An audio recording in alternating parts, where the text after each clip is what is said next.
나이 든 할머니들은 산에 오르다 보면은 선앙당 근처에 돌탑이 있으면 어떻게 해요? 거기다 하나 얹어놔요. 그리고 우리 손자 이번에 시험 잘 보게 해주십시오. 그래서 산에 이제 올라갔다 내려오는데 절을 지나가는데 지나가다가 부처님이 보이면 어떻게 해요? 또 왔다가 좀 찝찝하긴 하지만 내가 성당 다니니까 그래도 한번 절을 합니다. 부처님, 우리 손자 이번에 시험 잘 보게 해주십시오. 성당에 왔는데 성당 마당에 성모님이 계셔. 그럼 그냥 넙죽 절하는 거지. 우리 손자 시험 잘 보게 해주십시오. 성당 안에 들어갔더니 제대에 십자고상이 있어. 거기 또 절 한 번 해요. 감실에 또 한 번 해요. 그러니까 이 할머니 마음속에는 무슨 심성이 들어있는 거예요? 그 중에 하나만 걸려라 이거야.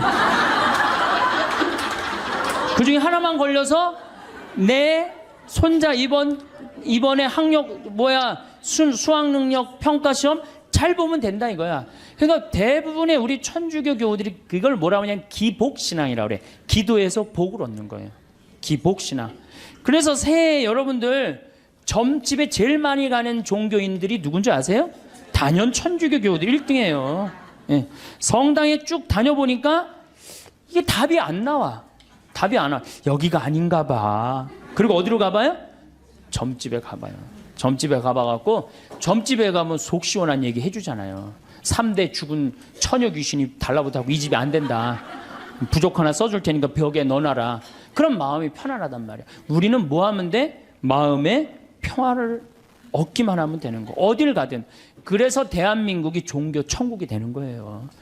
그런데 제가 가만히 이렇게 생각해 보니까 하느님하고 우리하고 입장이 바뀌었어. 누가 종이냐 하면 하느님이 종이고 누가 주인이 돼? 내가 주인이야. 왜 이렇게 시키는 게 많아. 이거 해주시고 저거 해주시고. 내가 기도를 하면서 하느님의 뜻을 들어야 되는데 누가 내 뜻을 들어야 돼? 내 하느님이 내 뜻을 들어야 돼. 헌금이나 많이 하면서 또 시키면 몰라.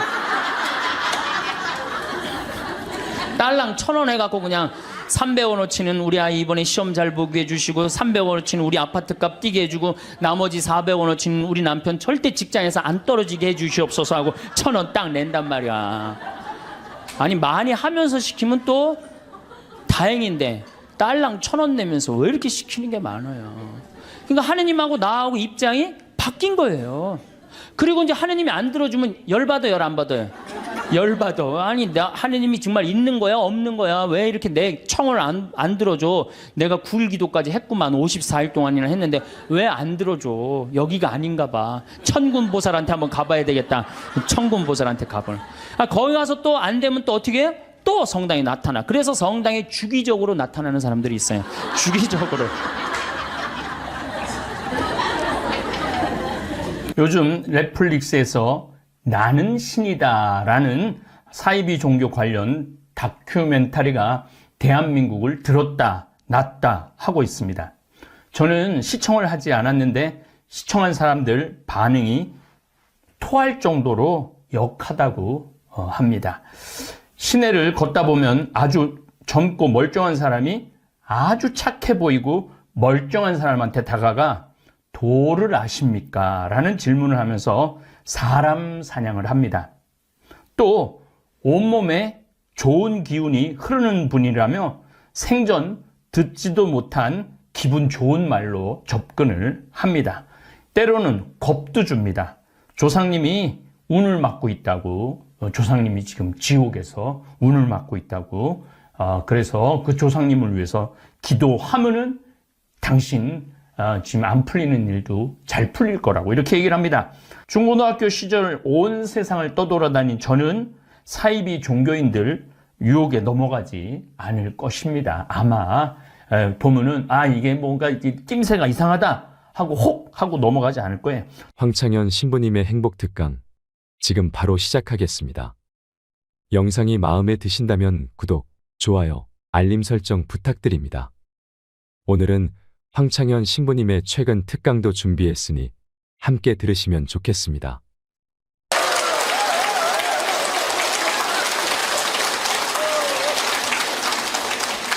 참 예수님, 제가 여러분들하고 오늘 드릴 말씀은 성당에 왜 다니느냐, 그걸 좀 말씀을 드리고 싶어요. 많은 분들이 성당에 왜 다니십니까? 그럼 대부분들이 뭐라고 그러냐면 마음의 평화를 얻기 위해서 성당 다닌다고 그래요. 그렇죠? 많은 경우는 한 70%가 성당에 다니는 이유가 마음의 평화를 얻기 위해서 다닌다고 그럽니다. 다시 말씀드려서 세상 살기 힘들고 어려우니까 전능하신 하느님 아버지한테 좀 기대서 부족하고 비천한 내가 이 세상살이 너무 힘들으니까 좀 성당에 앉아서 좀 평화를 좀 찾고자 성당에 온다고 그래요, 대부분이. 근데 이거는 완전히 틀린 답이죠. 성당에 마음의 평화를 얻기 위해 나온 거 아니죠. 그러니까 성당에 마음의 평화를 얻기 위해 나왔는데 다녀보니까 이게 아니야. 마음의 평화가 없어. 그러니까 속으로 이런 생각을 합니다. 속으로도 말하고 바깥으로도 이런 말을 합니다. 내가 생각했던 천주교는 이게 아닌데 왜 평화가 없을까? 신부님한테 실망하고 교우들한테 실망하고 자꾸 상처를 입는단 말이야. 평화를 찾으러 왔는데 평화가 깨지고 마음 안에 갈등만 생겨. 그러니까 성당을 안 나오는 거죠. 나는 성당에 왜 나오느냐? 마음의 평화를 얻기 위해 나온다. 이건 틀린 답이에요. 이건 깜깜한 밤에 등불 없이 가는 신앙생활하고 똑같은 거예요. 마음의 평화는 본질적인 신앙생활을 잘할 때 생기는 결과물이지 처음부터 마음의 평화가 있을 수는 없는 거예요. 그래서 세례 받자마자 1년 안에 한 50% 정도 냉담합니다. 제가 이렇게 본당 신부 10년 동안 해본 경험에 의하면은 내가 기대했던 천주교는 이게 아닌데 그리고 다 떠나가요. 그러니까 처음부터 생각을 잘못하고 성당 나온 거죠. 예수님도 루카복음 12장 51절에 내가 세상에 평화를 주러 온 줄 아느냐? 아니다. 내가 너희에게 말한다. 오히려 분열을 일으키러 왔다. 49절에는 뭐라고 그러시냐면은 나는 세상에 불을 지르러 왔다. 이 불이 타올랐으면 얼마나 좋으랴. 내가 받아야 하는 세례가 있다. 그 일이 다 이루어질 때까지 내가 얼마나 짓눌 것인가 라고 말씀을 하십니다. 이 얘기는 무슨 얘기냐면은 예수님께서 받아야 될 세례, 짓눌려야 되는 건 뭐야? 십자가의 고통에 짓눌리고 난 다음에 비로소 예수님이 제자들한테 부활하시고 난 다음에 그때 평화가 너희와 함께 있기를. 그러니까 우리가 평화를 얻는 거는 처음부터 마음의 평화를 얻기 위해서 성당 나오면 안 되고 성당 나와갖고 갈등, 십자가, 고통 이런 게 다 지나고 난 다음에 그 다음에 얻어지는 게 뭐예요? 평화야. 근데 우리는 십자가, 고통, 갈등 그건 하나도 거치고 싶지 않고 처음부터 뭐만 얻고 싶어요? 평화만 얻고 싶어요. 그러니까 잘못 찾아온 거죠. 잘못 찾아온 거예요. 여러분들이 정말로 마음의 평화를 찾고 싶으면은 성당에 나오면 안 돼요. 성당에 나오면요 평화가 깨져요. 많이 깨집니다. 참아야 되고 인내해야 되고 그렇죠? 그냥 이 가정 이혼을 그냥 하고 싶은데도 어떻게 돼? 성당 나가갖고 못해갖고 얼마나 괴로워요. 이게 목에 가시처럼 걸려 있잖아. 예? 그러니까 성당 나오면은 평화가 있는 건 아니에요. 성당 나오면 예수님 말씀대로 분열, 불이 일어나지 평화가 이루어지는 것은 절대 아닙니다. 그래서 여러분들 성당에 왜 나오십니까? 마음의 평화를 얻기 위해서. 절대 그런 생각하지 마세요. 성당 열심히 다니면 다닐수록 평화는 깨진다. 내가 하나님한테 가까이 가고 싶으면 가고 싶은 만큼 내 마음의 평화는 깨지게 돼 있어요. 그러니까 여러분들 주위에서 입교시킬 때 성당 나와봐. 마음 무지하게 편하네. 성당이 얼마나 마음의 평화로운데 이렇게 선교하는 거는 절대 하면 안 돼요. 성당 나와봐. 정말로 죽을 만큼 힘들 거야. 그 세례를 다 겪고 난 다음에 예수님이 그 십자가의 고통을 겪고 난 다음에 평화가 생겼듯이 자매도 이 세상 모든 걸 버리고 하느님의 아들로 딸로 태어나는 데 시간이 걸린다. 그 전까지는 평화가 없다. 그렇게 선교를 해야지. 이건 뭐 살살 꼬시는 것도 아니고 사기치는 것도 아니고 성당 나오면 평화로워. 평화롭긴 뭐가 평화로워요. 성당 나오면 안 나가던 주일도 나가야 되고 해야 되는 묵주기도도 해야 되고 얼마나 옛날에 막 승질 부르고 그랬는데 성당 다니면 참아야 되고 평화롭지 않아요. 한국 천주교 첫 번째 교리책 천주교 요리 문답 320개 항목이 있어요. 옛날부터 성당 다니셨던 분들 뭐라 그래요? 첫 1조가 사람이 무엇을 위하여 세상에 낳느뇨? 그럼 뭐라 그래? 천주를 알아? 공경하고 자기 영혼의 구원을 위하여 세상에 낳느니라. 그러니까 내가 성당 나오는 이유는 하느님을 공경하기 위해서 나오는 거예요. 내 평화를 얻기 위한 게 아니라 누구를 위해서 나오는 거야? 하느님께 경배드리기 위해서 성당 나오는 거지 내 평화를 얻기 위해서 나오는 거 아니야. 두 번째로는 내 영혼의 구원을 얻기 위한 거예요. 아, 신부님, 이 성당 나왔고 하느님한테 경배 드리려면 뭐하러 나옵니까? 이거 너무 하느님 중심 아닙니까? 이렇게 생각하는 유혹에 현대인들은 많이 빠져 있어요. 그렇죠? 하느님 뭘 공경하고 경배해. 내가 일단 행복해야 되는데 이런 유혹에 빠져 있어요. 근데 사실은 우리는 지금 은총 속에서 살고 있어요. 은총 속에서. 여러분들 공기가 만들어지는데 몇 년의 세월이 걸렸을 것 같아요? 40억 년의 세월이 걸렸어요. 40억 년 동안 이 우리가 마실 수 있는 공기가 여건이 조성되는데 몇 년이 걸려? 40억 년이 걸린 거예요. 그 40억 년 동안 정성 들여갖고 이렇게 공기가 온 지구에 가득 차고 난 다음에 생명이 아주 이 지구에서 꿈틀거렸거든요. 그러면 이 소중한 공기를 우리가 마시면서 돈 냅니까? 안 됩니까? 공짜로 마시죠?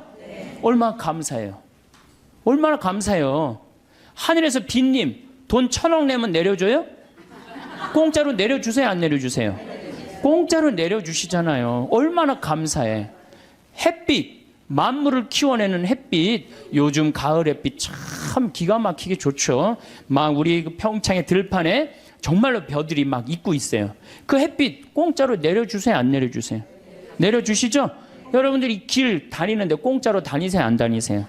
땅 밟고 지나다니는데, 아니 지금 살아가는데 절대적으로 필요한 걸 이렇게 다 받고 있는데 우리가 그 하느님께 경배드리지 않는다면은 우리가 얼마나 욕심이 많은 거예요. 우린 정말 하느님께 경배드리고 찬양 드려야 돼. 그런데 이게 점점 인간 중심의 세상이 되다 보니까 모든 게 인간 위주야. 하느님도 나중에 누구를 위해서 있어야 돼? 인간을 위해서 있어야 되고 나를 위해서 있어야 돼. 완전히 거꾸로 돼가는 판국이 이제 발생하는 거죠. 우리 인간이 받은 수많은 혜택에 대해서 감사와 찬양을 드리지 않는다면 지금 인간들이 저지르고 있는 전쟁, 폭력, 환경 재앙은 이건 계속 될 거예요. 우리는 하나님께 이게 겸손한 마음, 감사하는 마음을 지닐 때 자연도 보호되는 거예요. 우리 인간이 너무 건방져갖고 자연을 막 해치고 망가뜨리고 있는 거예요. 그래도 죄의식을 못 느끼는 건 하느님을 경배하는 마음, 하느님께 감사하는 마음, 내가 지금 받은 은총이 너무 많다는 사실, 이거를 깨닫지 못하고 너무 건방지고 도도하게 사는 거예요. 그런데 천주교 교우들이 하느님을 믿는 이유가 감사와 찬양을 드리기 위해 믿는 게 아니고 마음의 평화를 얻기 위해 믿는다면 결국 하느님도 내 마음의 평화를 위해서 있어 주어야 하는 존재로 전락하는 거예요. 그야말로 전락하는 거예요. 하느님이.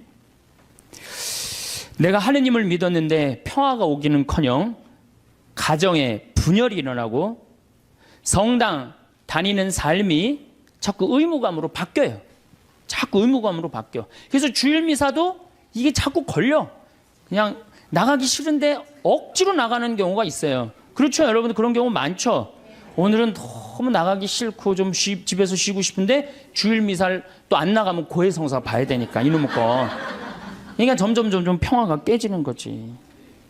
그리고 이 천주교는 내 마음의 평화를 얻기 위한 거니까 내가 하느님한테 뭘 감사드리고 찬양드리기보다는 어떻게 하느냐면 자꾸 달라고 그래요. 이걸 주시고 저걸 주시고 맨날 뭘 이렇게 달라고 그래. 뭘 달라고. 개신교 교우들은 모이면은요 심하다 싶을 정도로 하느님 얘기뿐이에요. 개신교. 그래서 그분들은 대종상 타면 제일 먼저 누구한테 감사드린다고 그래? 하나님한테 감사드린다고 그러죠. 그렇죠? 그리고 막 같이 뭐 메달 따고 그럼 다 같이 모여서 막 무릎 꿇고 기도해야 안 해요? 천주교 교우들 그런 거 봤어요? 나는 한 번도 들어본 적이 없어. 근데 이번에 김경화 선수가 탔고 동메달 따고 성호 거 때문에요. 특이한 천주교 교우예요. 방수현 선수 이후로 다시 탄생한 특이한 천주교 교우들이에요.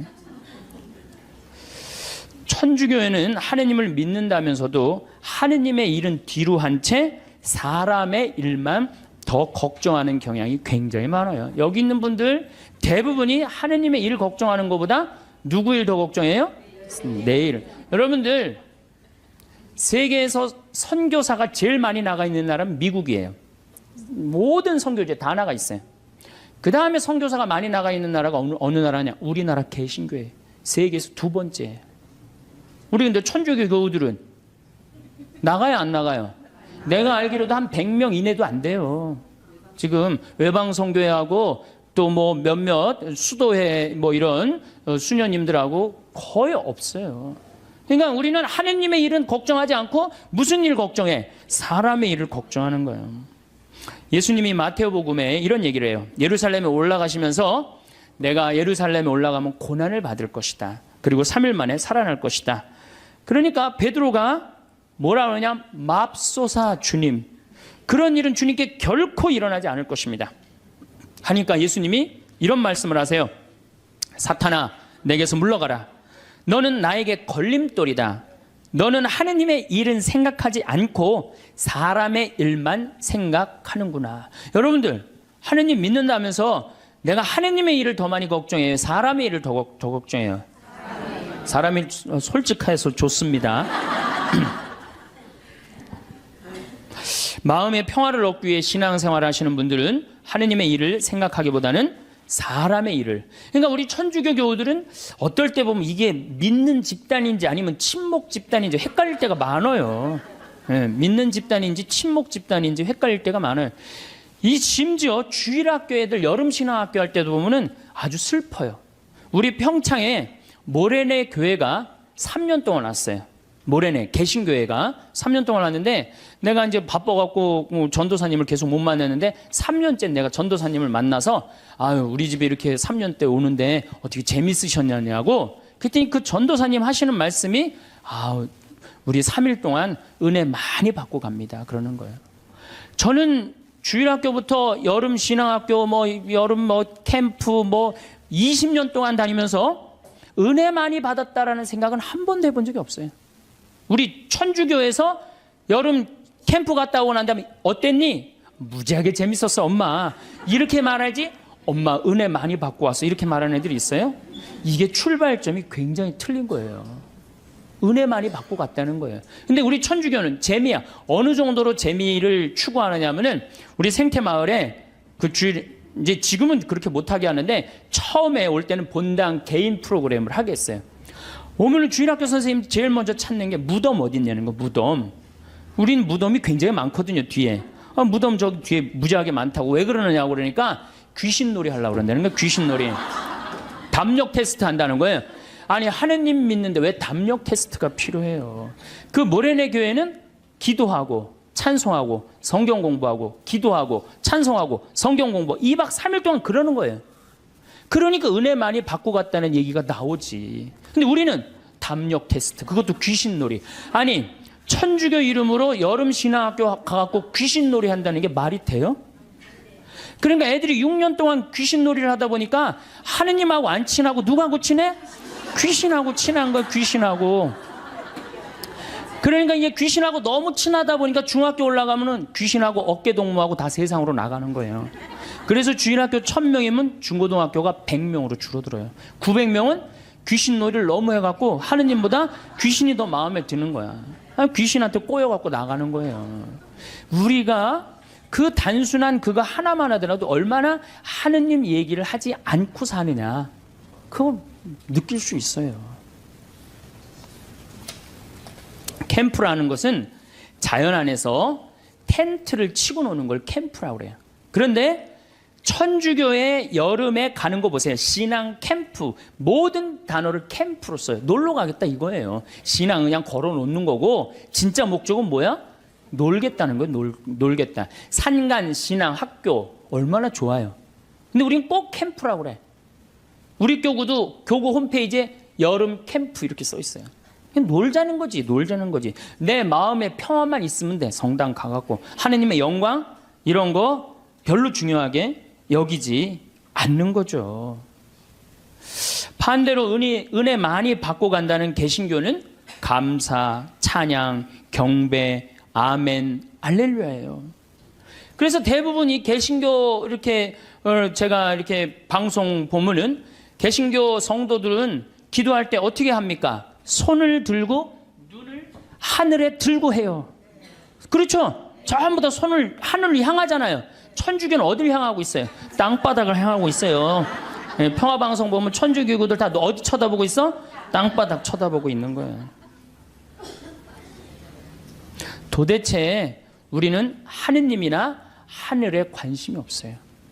하느님이나 하늘에 관심이 없어요. 개신교 목사님들 설교하는 내용 들어보면요. 찬양, 영광, 감사, 알렐루야, 아멘이. 찬양에는 흥분과 기쁨이 있습니다. 그래서 저기 목사님들 예배 드릴 때 보면은 하느님 아버지께 감사한다고 그러고 찬양 드리고 그러느냐고 흥분하잖아요. 막 어떻게 몸을 주체를 못하면서 흥분하는 목사님들도 있잖아요. 천주교 신부님들 평화방송에서 미사하는 거 한번 보세요.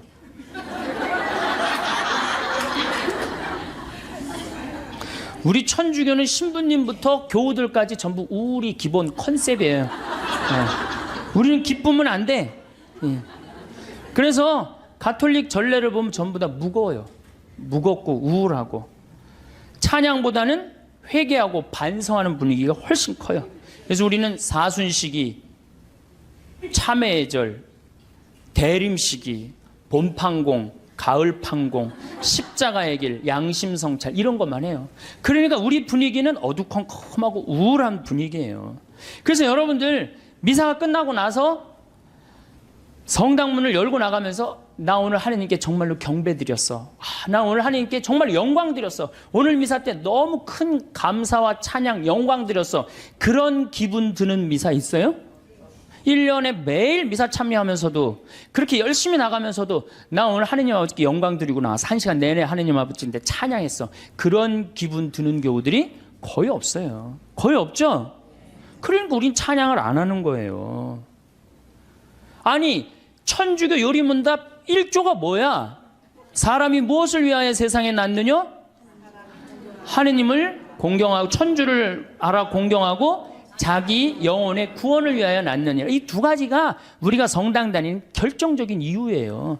성당 마음의 평화를 얻기 위해서 마음의 평화는 성당 나오면 더 깨지게 돼 있어요. 내가 성당 나오는 결정적인 이유는 뭐야? 하느님께 경배하기 위해서 나오는 거. 경배하기 위해서. 또 나의 영혼의 구원을 위해서 나오는 거예요. 이 두 가지를 하지 않으면 우리는 신앙의 목적에서 벗어나는 거예요. 신앙의 목적에서.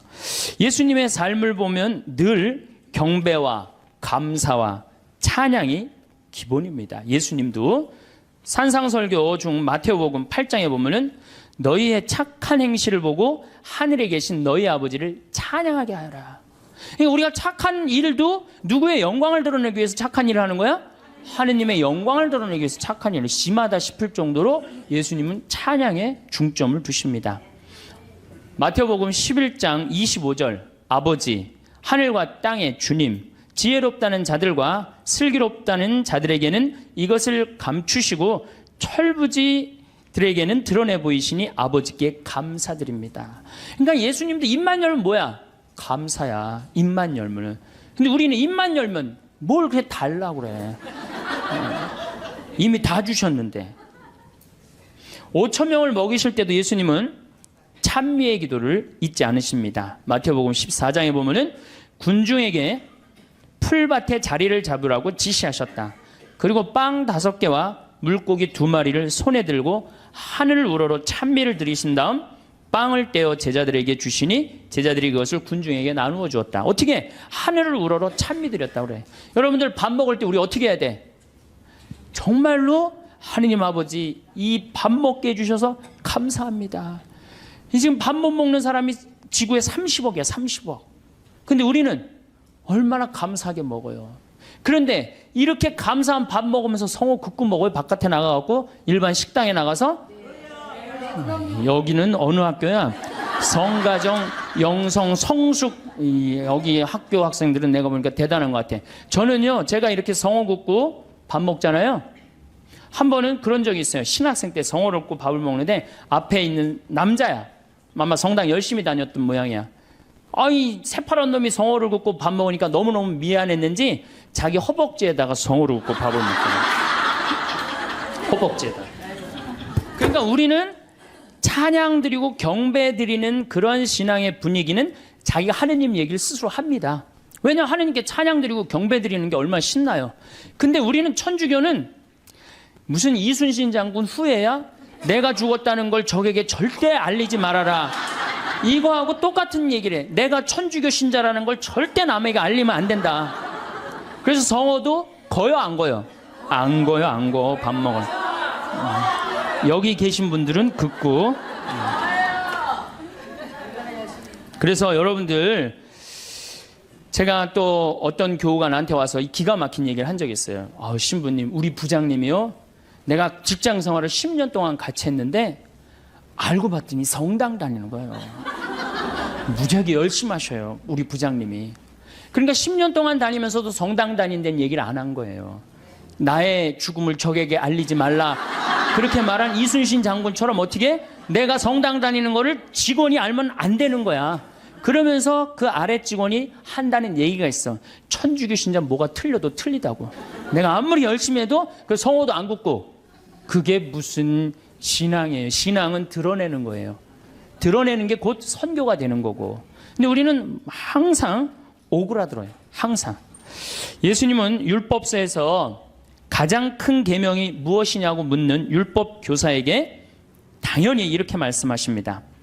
내 마음을 다하고 내 목숨을 다하고 내 정신을 다하여 주 너의 하느님을 사랑해야 한다. 이것이 가장 크고 첫째가는 계명이다. 그러니까 우리가 성당 나오는 이유가 뭐냐?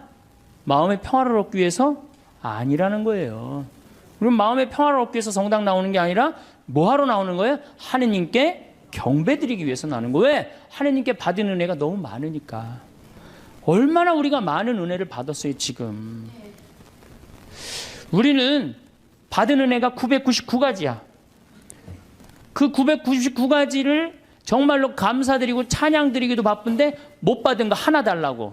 참, 그것도 하느님 부담스럽게 묵주기도 9일기도 해가면서 54일씩 매달려가면서 그냥 다 하려고 그러니 얼마나 정말 우리가 한심한 신앙생활을 합니까?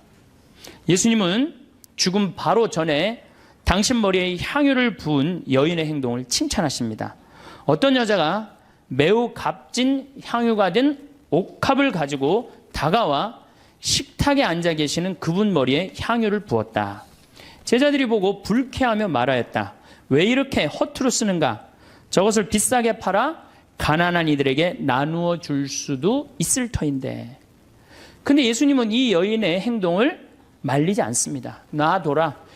이 여인의 오늘 이 행위는 세상 복음 전해지는 끝까지 복음과 함께 전해질 것이다.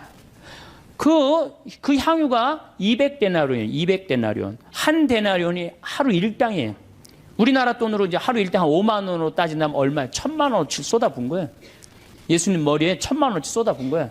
그러면은 우리가 봐도 심하다 싶을죠? 그러니까 제자들이 왜 이렇게 허투루 쓰냐? 이거 가난한 사람한테 나누어 줄 수도 있는데. 그런데 정작 예수님이 거절하십니까? 안 거절하십니까?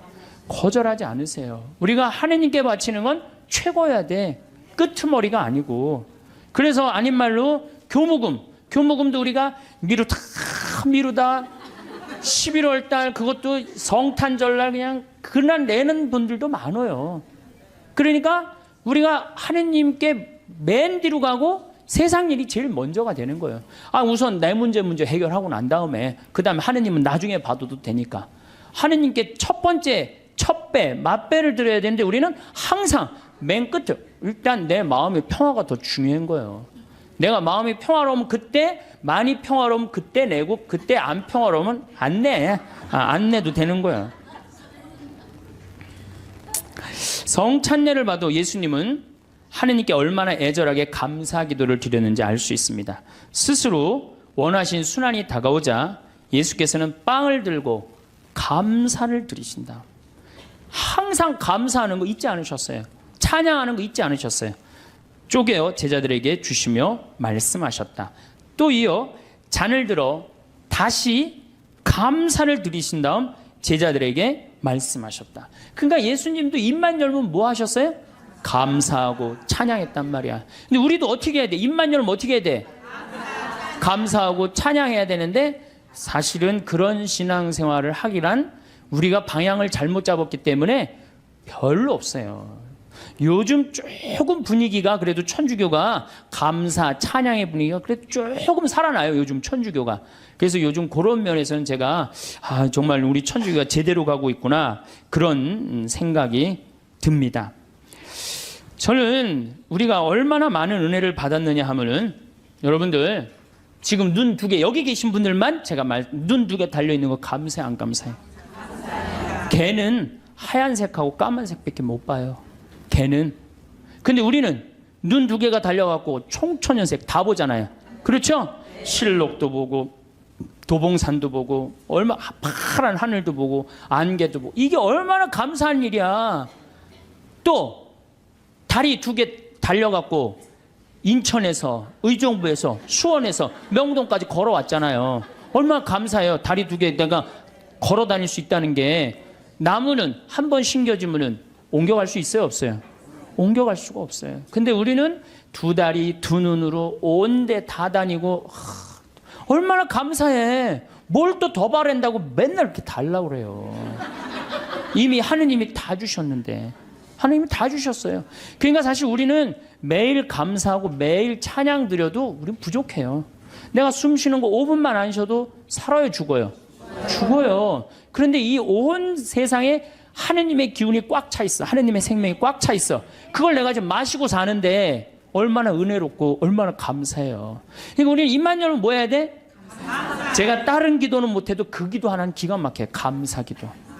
아침에 일어나고 평창에 그 산에 쫙 운무, 그러니까 이 물안개가 쫙 얼마나 아름다워. 하느님 너무너무 감사합니다. 공기가요 정말로 달아요, 달어. 그냥 공기가 쫙 하면 하느님 너무너무 감사합니다. 또 밤에 어제도 밤에 빗님이 쫙 오시고 난 다음에 하늘이 맑아갖고 별이 딱 떴는데요. 얼마나 예쁜지 거기는 제가 이제 사무실에서 나는 토담집에서 사는데 토담집으로 내려올 때 내 다리도 안 보여. 깜깜해갖고. 내 다리도 안 보여요. 얼마나 깜깜한지. 근데 하늘의 별이 얼마나 영롱한지 몰라요. 요즘 목성이 얼마나 반짝반짝 거리는지 몰라요. 그 목성을 보고 얼마나 감사해요. 그러니까 저는 매일 감사해요. 그 기도 하나 내가 확실하게 해요. 그래서 저도 입만 열면 하루에 한 5번씩 감사하다 그래요. 감사합니다. 특별히 맛있는 거. 우리 밭에서 그냥 다 뜯어 먹거든요. 가지, 오이, 뭐 토마토, 상추, 치커리, 뭐 그다음에 이제 무 나오면 또 그 먹으면 얼마나 맛있어요. 감사해요. 뭐 바랄 게 뭐 있어. 그냥 이렇게 삼시세끼 먹고 이 아름다운 데서 살면 됐지. 얼마나 감사해요. 그러니까 우리는 입만 열면 뭐 하면 돼? 감사하면 돼. 필요한 건 예수님 뭐라 그래요? 아버지께서 너희들이 필요한 거 이미 다 알고 있는데 뭘 그렇게 말이 많으냐. 분명히 얘기했는데 우리는 그렇게 말이 많아. 천주교는 뭐 이렇게 달라고 막 그래요. 그래서 심지어 어떤 교우들은 나이 든 할머니들은 산에 오르다 보면은 선앙당 근처에 돌탑이 있으면 어떻게 해요? 거기다 하나 얹어놔요. 그리고 우리 손자 이번에 시험 잘 보게 해주십시오. 그래서 산에 이제 올라갔다 내려오는데 절을 지나가는데 지나가다가 부처님이 보이면 어떻게 해요? 또 왔다가 좀 찝찝하긴 하지만 내가 성당 다니니까 그래도 한번 절을 합니다. 부처님 우리 손자 이번에 시험 잘 보게 해주십시오. 성당에 왔는데 성당 마당에 성모님이 계셔. 그럼 그냥 넙죽 절하는 거지. 우리 손자 시험 잘 보게 해주십시오. 성당 안에 들어갔더니 제대에 십자고상이 있어. 거기 또 절 한 번 해요. 감실에 또 한 번 해요. 그러니까 이 할머니 마음속에는 무슨 심성이 들어있는 거예요? 그 중에 하나만 걸려라 이거야. 그 중에 하나만 걸려서 내 손자 이번에 학력 수학 능력 평가 시험 잘 보면 된다 이거야. 그러니까 대부분의 우리 천주교 교우들이 그걸 뭐라고 하냐면 기복신앙이라고 그래. 기도해서 복을 얻는 거예요. 기복신앙. 그래서 새해 여러분들 점집에 제일 많이 가는 종교인들이 누군지 아세요? 단연 천주교 교우들 1등이에요. 예. 성당에 쭉 다녀보니까 이게 답이 안 나와. 답이 안 와. 여기가 아닌가 봐. 그리고 어디로 가봐요? 점집에 가봐요.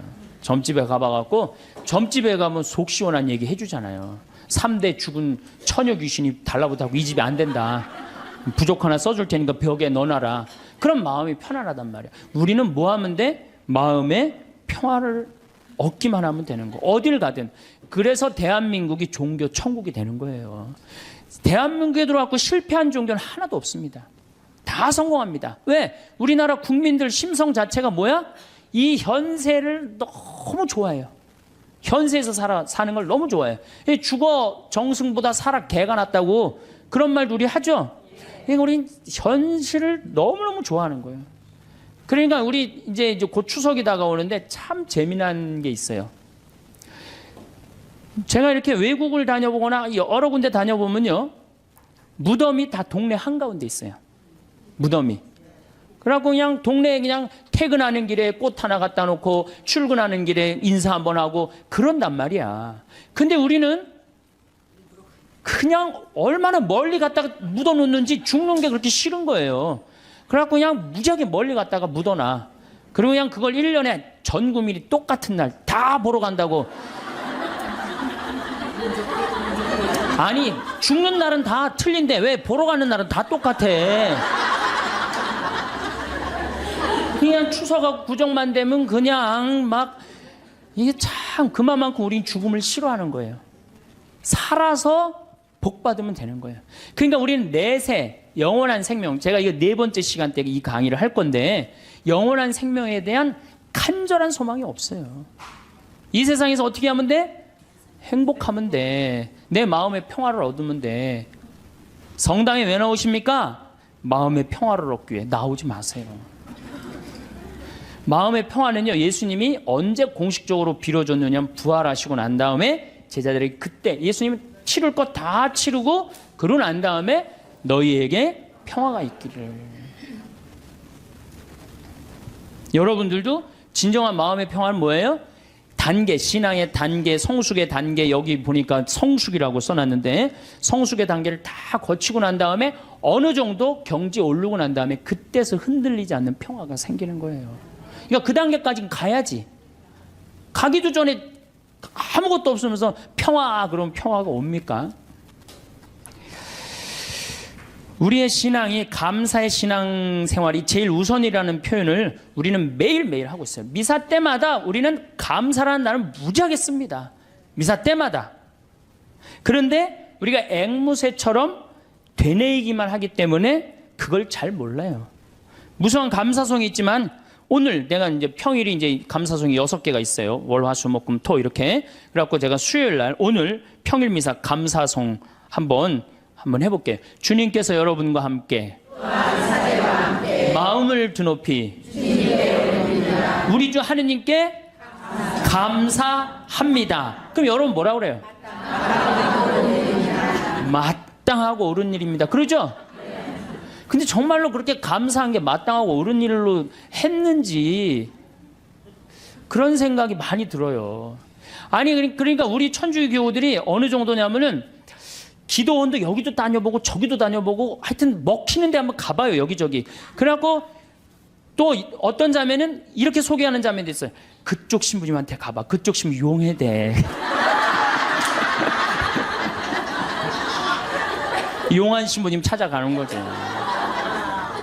그러니까 우리가 어느 정도로, 그러니까 사실 하느님께 다가가는데 신부는 뭐예요? 그냥 중개자야, 중개자. 정말로 나는 누구를 만나면 돼? 하느님을 만나면 돼요. 근데 누가 용해다 그러고 전리 가보라 그러고 전리 가보라 그러고. 그러니까 우리 교우들이 그만큼 신앙생활을 하는데 잘못하고 있는 거죠. 잘못하고 있는 거죠. 우린 정말 하느님께 찬양드리기 위해서, 하느님께 감사드리기 위해서 여러분들 하느님 믿는 거예요. 다른 이유 하나도 없어요. 천주교 요리문답 1조가 뭐야? 사람이 무엇을 위하여 낳느냐? 천주를 알아 공경하고 자기 구원을 위하여 낳느니라. 저는 그건 맞는 얘기 같아요. 그 다음 얘기는 더 기가 막혀요. 거룩하신 신부가 이제 혼자 하는 거야. 거룩하신 아버지, 전능하시고 영원하신 주 하느님, 언제나 어디서나 아버지께 감사함이, 언제나 어디서나 아버지께 감사함이 나오죠? 참으로 마땅하고 옳은 일이며 저희 도리요 구원의 길이옵니다. 기가 막힌 기도문을 우리가 매일 외우고 있어요. 매일 마땅하고 옳은 일이라고 맨날 그래. 마땅하고 옳은 일이라고 뭐 하는 게? 감사드리는 게, 찬양 드리는 게, 그리고 그게 내 구원의 길이라고 얘기를 해요. 기가 막힌 기도문을 하면서도 이게 뭐 무슨 얘기를 하는 건지 그냥 딴 생각하고 앉아 있는 거죠. 그 시간 뭐 감사송이 오늘 뭔지 무슨 내용을 신부님이 했는지 그것도 모르는 경우도 참 많아요. 아버지께서는 사랑하시는 아드님을 통하여 인류를 창조하셨듯이 또한 인자로 인류를 구원하셨나이다. 그러므로 창조된 만물이 마땅히 주님을 섬기고요. 굉장히 중요한 얘기예요. 창조된 만물이 마땅히 주님을 섬긴다는 거예요. 우린 창조됐어요? 안 됐어요? 우린 창조됐어요. 그러니까 당연히 어떻게 해야 돼? 주님을 찬미하고 하느님을 주인으로 모시고 살아야 돼요. 그런데 제가 가만히 이렇게 생각해 보니까 하느님하고 우리하고 입장이 바뀌었어. 누가 종이냐 하면 하느님이 종이고 누가 주인이 돼? 내가 주인이야. 왜 이렇게 시키는 게 많아. 이거 해주시고 저거 해주시고.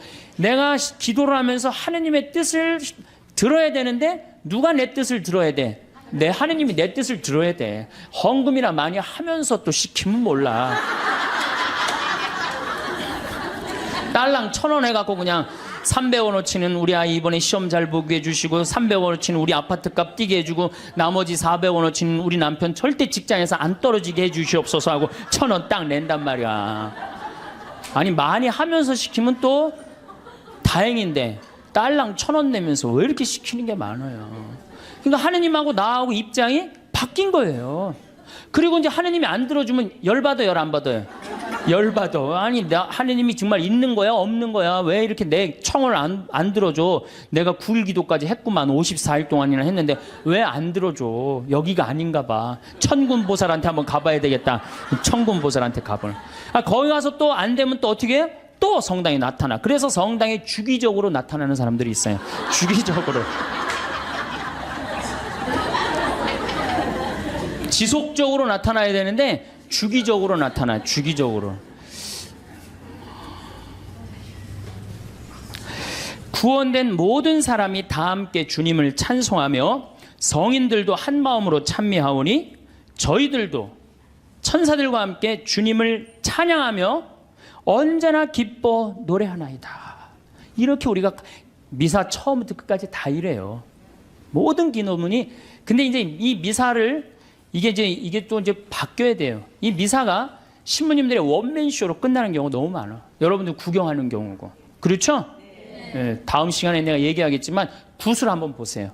굿 원맨쇼를 합니까? 다 삥 둘러갖고 중간에 막 이것도 빌고 뭐 돈도 꽂아놓고 쌀도 뿌리라고 그러면 뿌리고 시키는 거 다 하잖아요. 참여를 한단 말이야. 근데 우리는 거의 참여하는 게 없어요. 그냥 뭐 몇 마디 주고받는 거 주님께서 여러분 또 한 사조와 함께 이거 계속 한 3번 4번 하는 거 외에는 거의 교우들이 하는 게 없어요.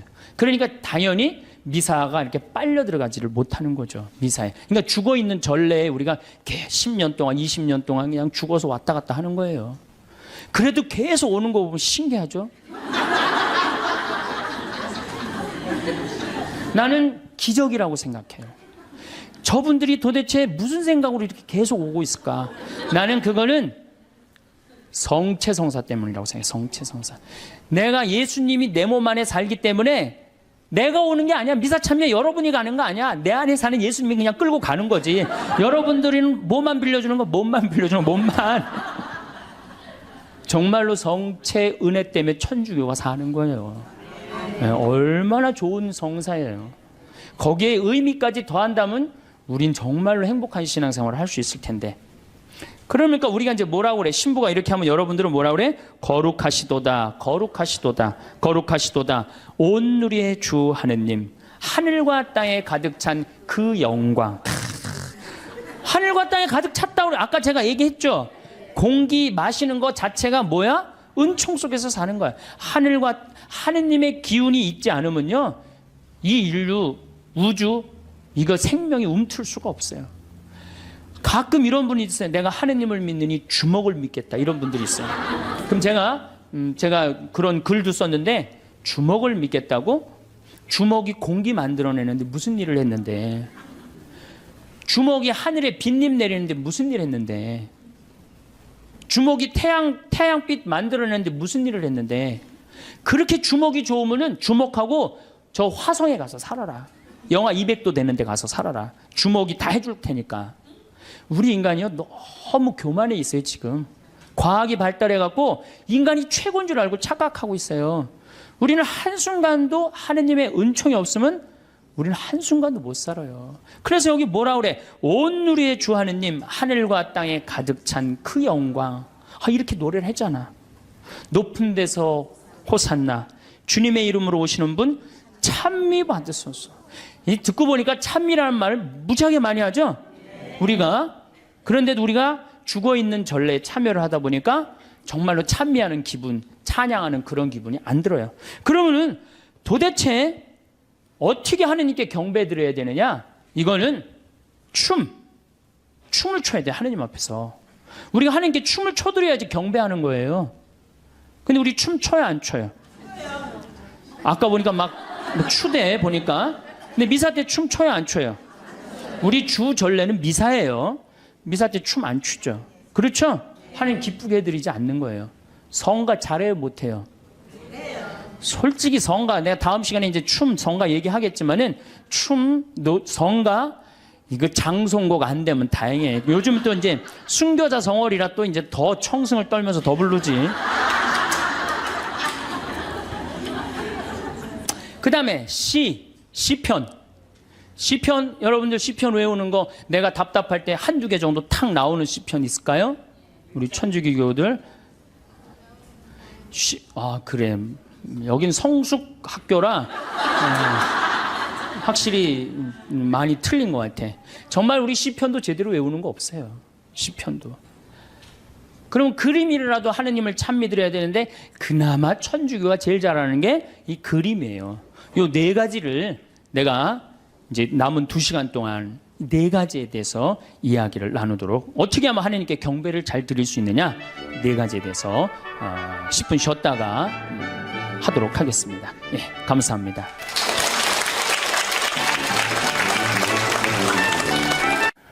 참미수님, 반갑습니다.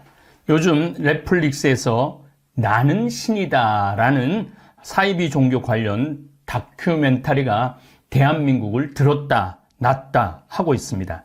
저는 시청을 하지 않았는데 시청한 사람들 반응이 토할 정도로 역하다고 합니다. 시내를 걷다 보면 아주 젊고 멀쩡한 사람이 아주 착해 보이고 멀쩡한 사람한테 다가가 도를 아십니까? 라는 질문을 하면서 사람 사냥을 합니다. 또 온몸에 좋은 기운이 흐르는 분이라며 생전 듣지도 못한 기분 좋은 말로 접근을 합니다. 인정 한번 제대로 사회에서 받지 못했는데 내 몸에서 좋은 기운이 흐른다고 젊고 예쁜 여자가 말을 하면은 말할 수 없이 기분이 좋죠. 때로는 겁도 줍니다. 조상님이 운을 맡고 있다고, 조상님이 지금 지옥에서 운을 맡고 있다고, 그래서 그 조상님을 위해서 기도하면은 당신 지금 안 풀리는 일도 잘 풀릴 거라고 이렇게 얘기를 합니다. 학생이세요? 설문조사 하고 가세요 등 다양한 방법으로 접근을 합니다. 외롭고 심심하던 차에 이런 접근은 호기심을 불러옵니다. 정명석이라는 사이비 종교 실체가 드러났는데도 그 신도들 JMS 교회를 지키려고 안간힘을 씁니다. 성폭력이라는 제목으로 10년간 감옥 생활을 교주가 했는데도 여전히 아직도 1만 명이 JMS 교회에 머물고 있습니다. 이는 정명석 혼자 꾸미는 일이 아니죠. 그 뒤에 참모부, 간부급들이 그 교회를 유지해 나가는 것이죠.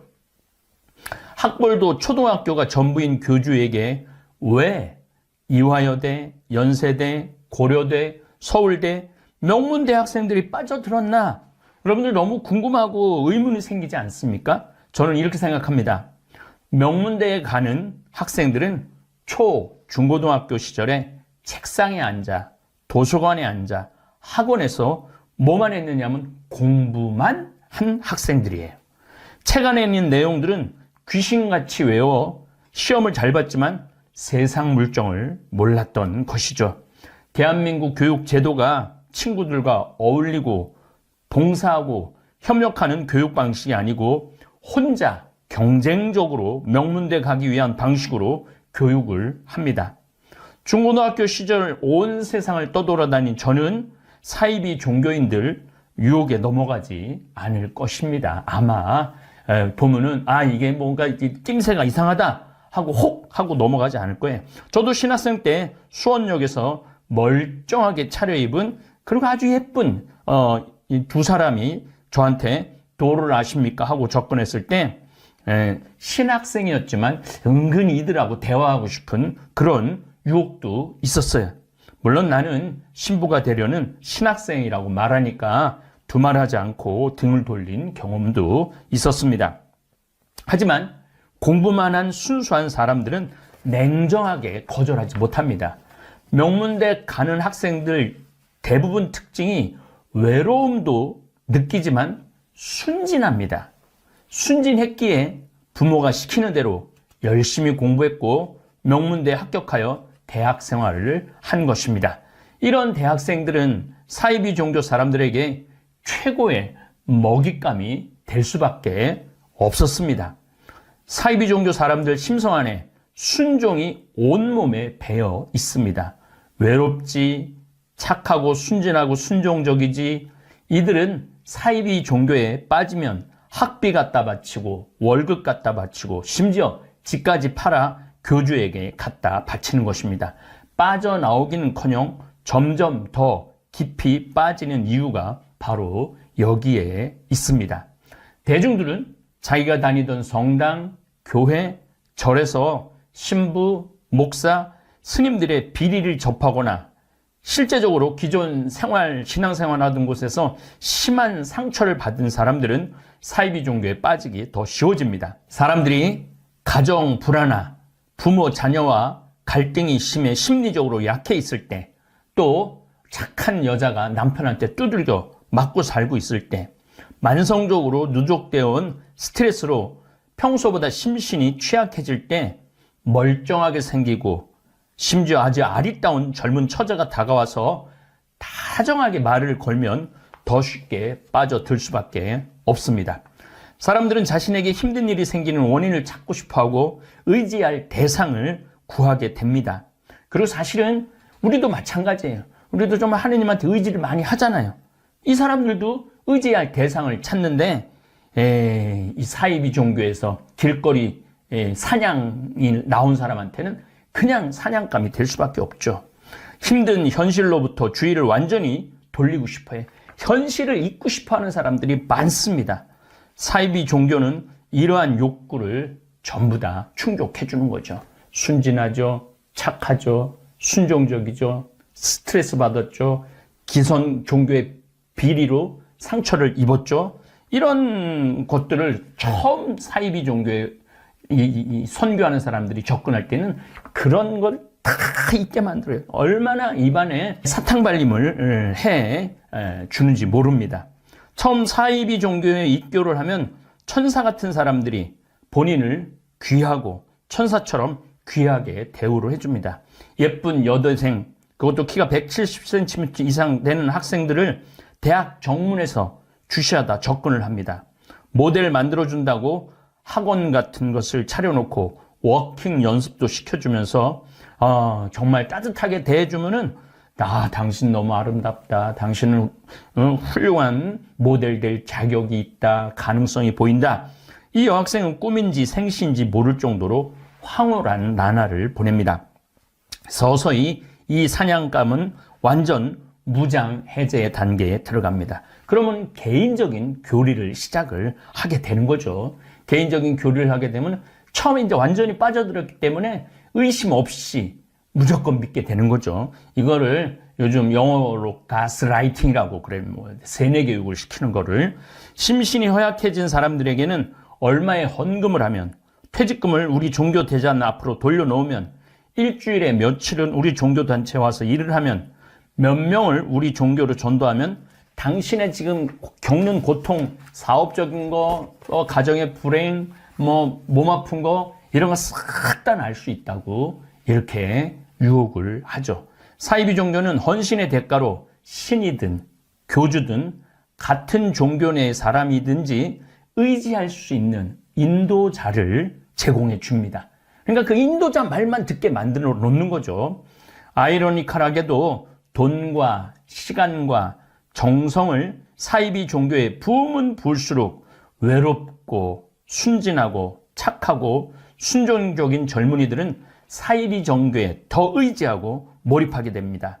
뭔가 찝찝한 게 있어도 설마 그럴 리가 있나 자기 체면을 걸면서 사이비 종교 신앙생활을 하게 되고 점점 더 깊이 빠지고 거기다 진급을 하면 이때부터는 마치 마약쟁이처럼 무조건 사이비 종교의 대변이 됩니다.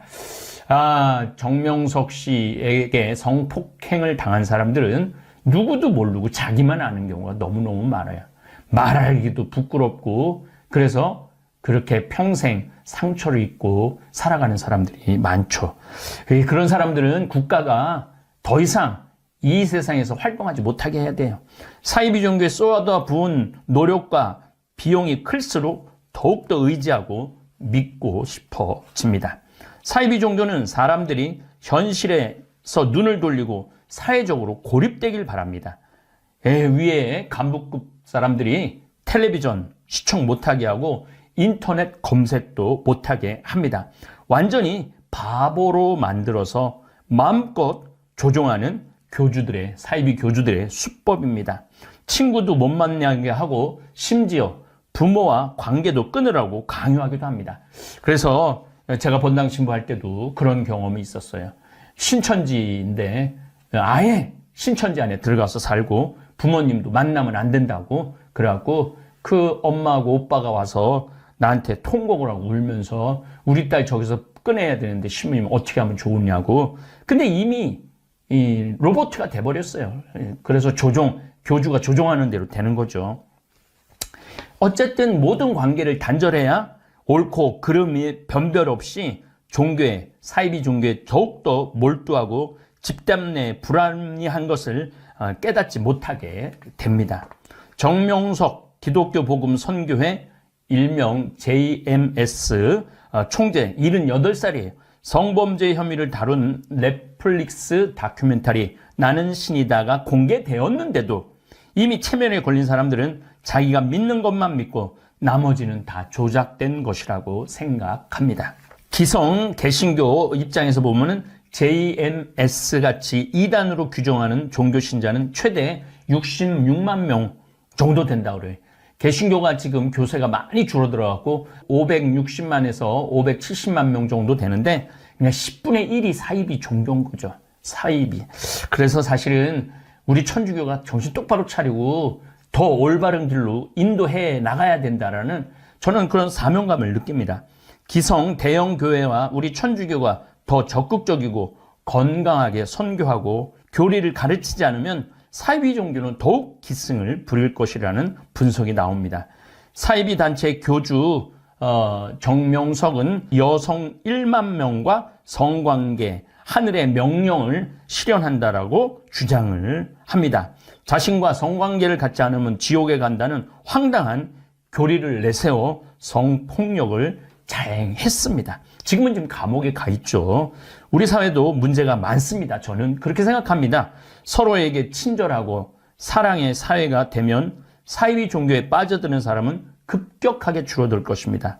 사회가 폭력적이고 폐쇄적이고 요즘 학교 폭력이 아주 상당한 이슈가 되는데 이게 다 교육제도가 잘못됐기 때문에 그래요. 서로를 이해해주고 인정해주고 봉사활동을 함께하고 협력하는 그런 교육제도가 돼야 되는데 이건 서울대 가야 된다고 그러고 그냥 눈에 쌍불을 켜고 공부만 하니까 아이들이 이게 메마른 거예요. 메마른 거니까 폭력이 나오는 거죠. 사회가 폭력적이고 폐쇄적이면 외로운 사람들이 늘어날 것입니다. 혼자 밥 먹고 혼자 술 마시는 혼밥, 혼술이라고 그러죠. 마시는 사람들에게 사이비 종교 처음 분위기는 이런 천국이 있었구나 하면서 빠져들게 됩니다. 이수정 경기대 범죄심리학 교수는 사이비 단체는 삶이 척박하고 외로운 사람들을 공략한다고 얘기를 합니다.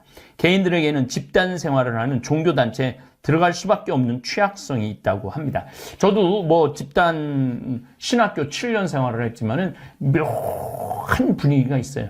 물론 우리야 정말 2000년을 내려온 이 신앙의 정통, 트래디셔널이라고 그러는데 이런 정통성이 있는데 그 안에 정말로 기도를 더 하게 되고 더 진지하게 되고 이런 함께 공동생활을 하면 이런 묘한 기분이 듭니다. 이수정 교수는 여성 신자들이 일부 사이비 교주들에게 성범죄를 당하는 데 대해서 종교적 신념에 기인한 가스라이팅, 너는 나하고 자야지 구원받는다, 너는 계속 세뇌교육을 시키는 거죠. 이루어져서 위계에 의한 성폭력까지 이어진다라고 얘기를 합니다. 가스라이팅을 당하면, 세뇌교육을 당하면 내 의사에 반했다는 걸 뒤늦게 알게 됩니다. 세뇌가 지속적으로 이루어졌기 때문에 피해자는 착각을 하는 거예요. 난 구원받았다.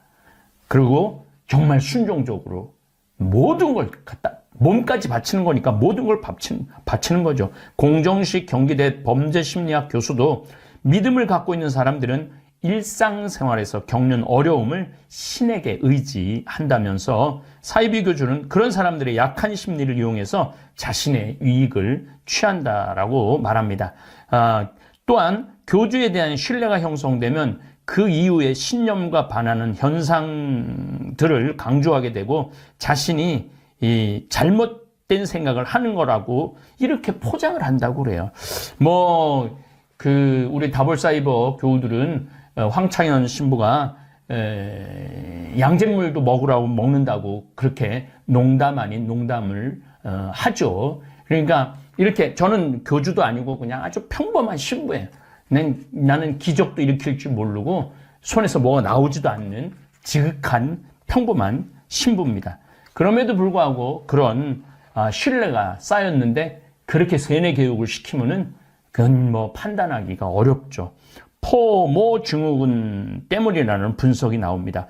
포모 증후군은 뭐냐면 영어인데 fear of missing out. fear가 두려움이에요. miss, 쫓겨나는 거죠. 그러니까 이 앞 글자를 따갖고 포모 증후군, 내가 소외된다. 이 공동체에서 내가 쫓겨난다. 내가 버림받는다. 그럼 더 이상 갈 데가 어디 있어요. 그러니까 그렇게 비합리적인 종교임에도 불구하고 그곳에 빠져드는 거죠. 임명호 단국대 심리학과 교수는 청소년들의 포모 증후군이 심한 거죠. 그러니까 때로 몰려다니는데 내가 거기가 소외되면은 굉장히 불안하다라고 그럽니다. 미래가 불투명하고 불안하니까 사이비 종교에서 희망을 얻으려고 하는 사람들도 많다는 거예요. 종교를 대체할 만한 좋은 직장, 환경, 정부 지원 등이 있다면 사이비에 빠지지 않을 거라고 여기 아주 중요한 지적을 한 거죠. 국가가 책임져야 된다는 거예요. 저는 사이비 종교에 빠져드는 것을 대한민국 정치인들, 종교인들, 교육자들, 또 자녀를 잘못 교육하는 부모들 책임이라고 생각을 합니다. 다볼 사이버 성당 교우들은 일주일에 수요일, 목요일, 주일 저녁 8시, 토요일 날은 7시 반에 찬양 성당, 이 실시간 대화를 하는데 1000명에서 1500명까지 들어옵니다. 저 역시 많은 책임감을 느낍니다. 가장 중요한 것은 교육제도가 바뀌어야 합니다. 서로 이해해주고 대화를 들어주는 훈련을 시켜야 됩니다. 이 사회가 바뀌어야 합니다. 취약계층의 사람들을 잘 돌보고 더 많은 상담사들이 정신이 병이 든 사람들을 상담해 줘야 합니다. 다시 한 번 더 강조하는데 명문대에 다니는 학생들 공부만 하느라고 친구 없이 외롭고 착하고 순종적인 젊은이들이 우리 다볼사이버 성당에도 나오고 저와 함께 아프리카 봉사활동도 갔다 오면 사이비 종교에 빠져드는 경우는 없을 겁니다. 그래서 생태마을을 더욱더 열심히 내가 꾸며나가야 되겠다라는 결심을 합니다. 나는 신이다라는 다큐멘터리를 접하면서 내가 잘 살아야 되겠구나. 뭐 남 탓할 거 없이 내가 지금 우리 다볼사이버 교우들 구독자가 30만 3천 명이에요. 결코 작은 공동체가 아닙니다. 지금 JMS는 10,000명밖에 안 돼요. 그 우리 다볼사이버 교우들은 그 JMS보다 30배도 큰 규모의 공동체입니다. 그러니까 우리도 다볼사이버 교우들도 대한민국의 사회적 책임을 좀 느끼고 더 건강한 우리 다볼사이버 성당을 꾸려나가면은 더 많은 분들이 우리 50만 명, 100만 명 그렇게 되면은 빠져드는 사람이 없을 거라고 생각을 합니다. 외롭고 순진해서 그랬어요 라는 제목으로 번외특강 해드렸습니다. 감사합니다. 저는 50대가 되면 안정이 찾아올 줄 알았습니다. 또 한 번 치열하게 도전하고 변화해야 하는 인생의 2라운드가 시작될 줄은 몰랐습니다. 20년이나 회사에서 일을 했는데 회사를 나오니 막상 할 수 있는 일이 없었습니다. 회사 밖에서는 어리숙한 중년에 불과했습니다. 회사에 다닐 때는 안정적으로 받던 월급이 사라지자 다른 사람의 돈을 버는 일이 얼마나 어려운지도 깨닫게 됐습니다. 무엇을 해야 할지 몰라 불안하고 막막한 50. 무언가를 시작하기엔 너무 늦은 것 같은 50. 흔들리는 50대에게는 어떤 말이 필요할까요? 첫째, 나에게는 목수가, 남에게는 사공이 되어라. 군자는 자기를 헤아리는 기준으로는 목수가 먹줄을 놓듯이 하고 남을 대하는 기준으로는 사공이 배를 젓듯이 한다. 이것을 일러 겸술이라고 한다. 먹줄은 나무나 돌을 반듯하게 자르기 위해 쓰는 줄을 말합니다. 먹줄을 튕기면 똑바른 직선이 그어집니다. 이렇듯 자기를 대할 때는 먹줄을 놓는 목수처럼 타인을 대할 때는 노를 젓는 사공처럼 해야 합니다. 고든 기준과 굽은 기준을 모두 겸해야 너그럽게 포용하는 힘이 생기는데 그것이 겸술입니다. 특히 부부간의 겸술이 필요합니다. 자신에게는 먹줄로 그은 먹선처럼 똑바른 기준으로 대하고 배우자에게는 노를 젓는 사공처럼 부드럽게 포용한다면 부부 사이의 갈등은 훨씬 줄어들 것입니다. 나에게는 목수가, 타인에게는 사공이 되는 이치를 이해한다면 어느 누구와 만나도 갈등을 줄일 수 있습니다. 둘째, 배우는 일을 멈추지 않는다. 배우는 일은 멈추면 안 된다.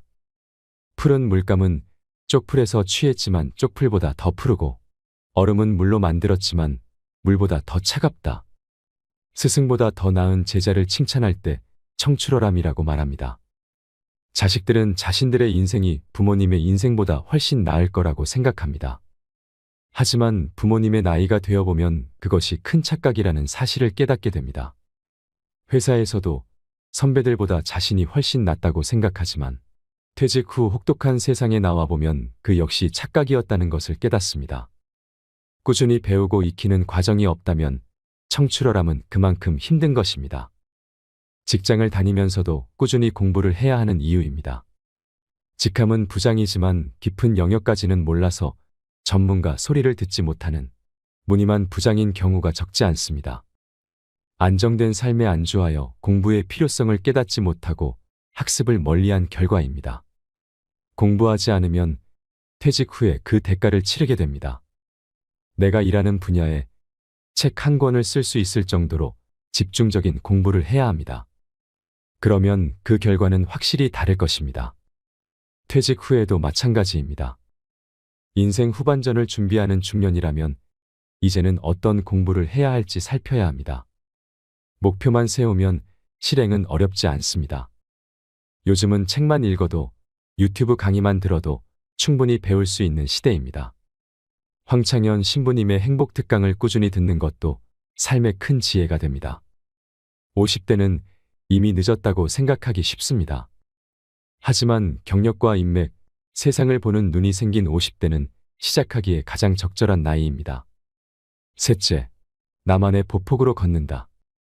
군자는 자기에게 있는 것에 힘쓰고 하늘에 달린 것은 흠모하지 않기에 날로 발전한다. 소인은 자기에게 있는 것은 버리고 하늘에 달린 것을 흠모하기 때문에 날로 퇴보한다. 50대의 동창회에 나가면 이미 큰 성취를 이룬 친구도 보이고 자식이 잘 되어 어깨가 으쓱한 친구도 보입니다.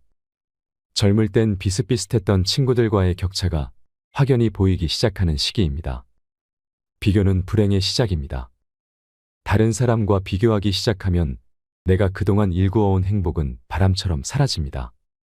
앞서가는 사람은 자기에게 있는 것에 집중하지만 뒤처지는 사람은 자기가 할 수 없는 것을 흠모한다고 말합니다.